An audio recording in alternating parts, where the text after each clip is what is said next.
From the News Channel 5 Network, this is Morning Line with Nick Beres.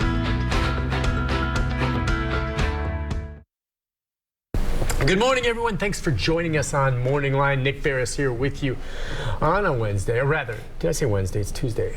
We've got a good show on tap for you. I mean, I get messed up because it's Thanksgiving week and all the like, and this is a show that I've been wanting to do for a while. You can do it almost any time of year, but as many of you know who either follow me on Facebook at Nick Beres NC5 or on this show, I'm a beekeeper, okay? And we all know, and I've talked about it, how important bees are. Not, of course, just for honey, which we all love. To me, honey is an extra bonus when it comes to bees. If you happen to have a beehive or you see them, bees are so important to the environment in general. And what's neat, some new things happening in Tennessee that I think help support bees, and we're going to talk about it, the Pollinator Habitat Program and what that's all about, and maybe how you can even be a part of that to help support bees. And there you see what the program's all about. We'll get into that. We'll also just talk about the state of honeybees in Tennessee, how they're holding up. You've heard about how bees are disappearing, hive collapse disorder, and more, and just what can be done to help protect these amazing creatures that, again,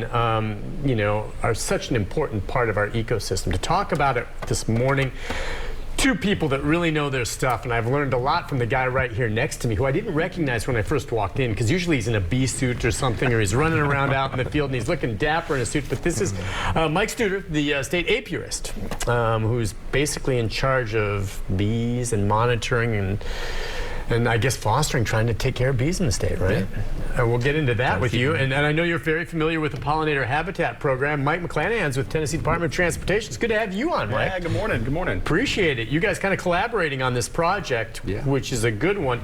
Before we get into what this project is and why it's so important and helpful, you know, Mike, give us a report on the state of bees in Tennessee and maybe as it relates to the country. How are things going?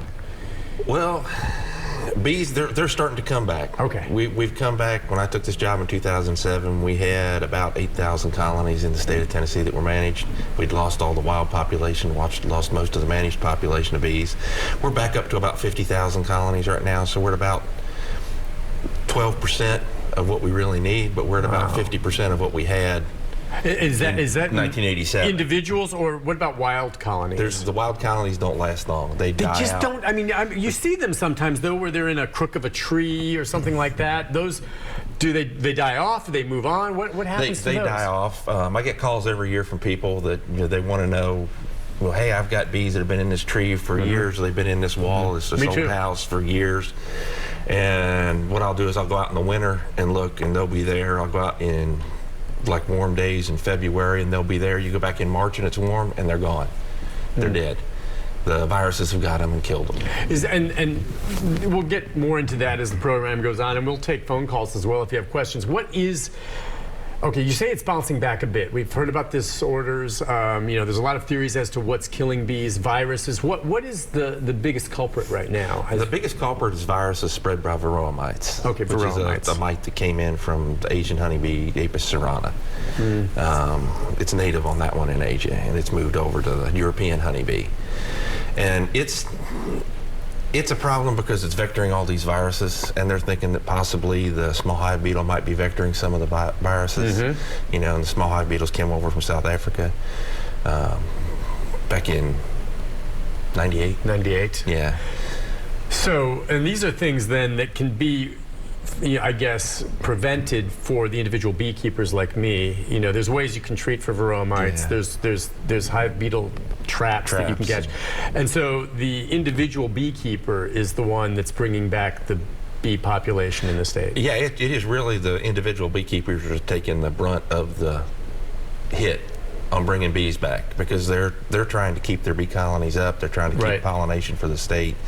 And you look at it as an industry, how many industries could lose 30 to 70% of their workforce and all their profit, everything they're producing for a year. But in bees, you're losing it for 2 years because, as you know, it takes a year before you get anything out of a bee colony. So if you lose your bees this year, you won't get any honey next year. You're not getting anything till the year after. You'll get pollination this year, but you won't get any honey for 2 years. Well, how many people, though, truly are, I mean, I'm a beekeeper, and I don't have a large number. I have friends in some of these associations that have dozens of hives, and you can make good money selling natural honey. But how many of the folks, like, as I said, for me, the honey is a bonus.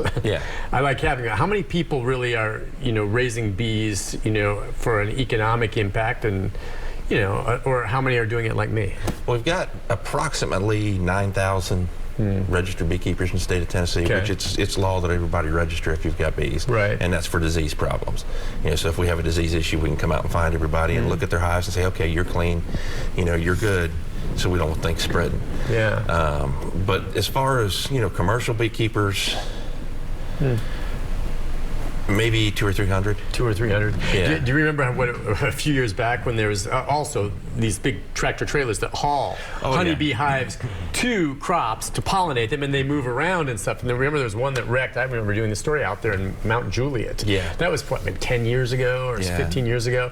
And I bet you some of the bees that escaped that day from that truck wreck are still there somewhere in Mount Juliet area. They could be. I know there were some beekeepers that went out and collected some of those. And that was a guy that there was a wreck on the interstate, I think, and he got detoured off and ended up on a road he never should have been on. It was a curvy one, and those beehives shifted, and it breaks my heart when you see the beehives open and these poor bees looking for a place to go. All right, we're going to get more into some of the details on what's happening to bees, but the point being, whether or not you are talking about bees in the wild or beekeepers, they all benefit from pollinators and those types of plants. And Mike McClanahan, that's kind of what TDOT's talking about with this habitat program. Give us a little background on that. Yeah, so I'll start us off with a little background that TDOT had really started into pollinators about 2016, maybe late 2015. There was the big federal Omnibus Transportation Act at the time was called the FAST Act. And they had a provision of the FAST Act that said that, TDOT and really all state DOTs own a lot of property, so they should use a portion of their federal funding, maybe even some state dollars, towards treating that right-of-way that they own as habitat for pollinators. There was a meeting that was convened in the White House that TDOT sent folks to, and it was really kind of inspiring, not only to see that, it was such a problem, but there was such a groundswell of people from across the different states that wanted to do something. So we came back from that meeting in 2016, and we started to take a look at some of the things we were spraying, how we were cutting the right-of-way, some of the different maintenance techniques we were using to maintain right-of-way. So we started in on that. We started to look at what other states were doing, and then at that point we kind of launched a kind of a multi-effort sort of program together with partners like TDEC and Tennessee Department of Agriculture and Mike, and we've kind of carried it forward over these several years. I just think it's fantastic. I remember years ago, Governor Sundquist had a plan, I think it was his wife, that planted wildflowers on all the medians on the interstates, which I loved. What? You know what I'm talking about? Yeah. What, you didn't like that? They were beautiful. They ticked me off. I don't know what other governor decided, it's just too much money to spend on, flower seeds for our, and they stopped it. Stupid. Well, all right, so, I liked having those flowers in the medians. I thought they looked great. They looked great, but I actually went through one over in West Tennessee when they had it, and it was like driving through a blizzard of bees. Because somebody had bees up on the side, and it just killed them all over my windshield. It was horrible. Oh, so the bees went to that. See, I liked it. I didn't even think at the time when I saw it that bees could benefit from these wildflowers. Obviously, they would. And so a bunch of them got hit. And that's one of the things. They've talked about doing that for like the monarch butterfly for pollination too, putting them there. And several groups that I've been involved with, I've talked to them. I said, if you're going to do that, you put it up on the sides on the hills above. That makes sense. So they're flying above the trucks and the cars. Don't put them in the median. Put them up on the embankments. So this is actually a pretty decent segue, because one of the things that we've come to develop with the pollinator habitat program is really programming that either educates the public, or it has an ecological benefit, or or it improves TDOT internal practices. Sure. And so in that vein, we've planted several planting sites at welcome centers and state parks. Awesome. We've kept them off of the main travel ways. And some of the things that we try to do is make sure that we're not planting, right next to a road that has a lot of traffic or a high rate of speed, and that we have kind of thicker, fuller plantings up away from where vehicles are. And the type of plants that are good for pollinators, again, what are the best types, especially if someone's watching now and wants to think about putting some in their yard? And again, pollinators not just honeybees. It can be certain birds, obviously hummingbirds. It can be butterflies, right? Yeah, butterflies, native bees. I mean, we've got almost 3,000 species of native bees in the U.S. Okay, think about that. We'll give that list out for people of the type that you can buy to plant. We got to take a break, and when we do, we'll come back and give you some background on that type of bees. We also have some photos and things we're going to show just about beekeeping and bee harvesting and all of that. From one of my forays. I have one of the hand crank centrifuges. I believe in getting a workout when I harvest. You get a workout when you do it, don't you? Yeah. We'll have that and more. And if you have a question about bees or local honey and that kind of such, give us a call, 737-7587. Back with our two fine guests right after this.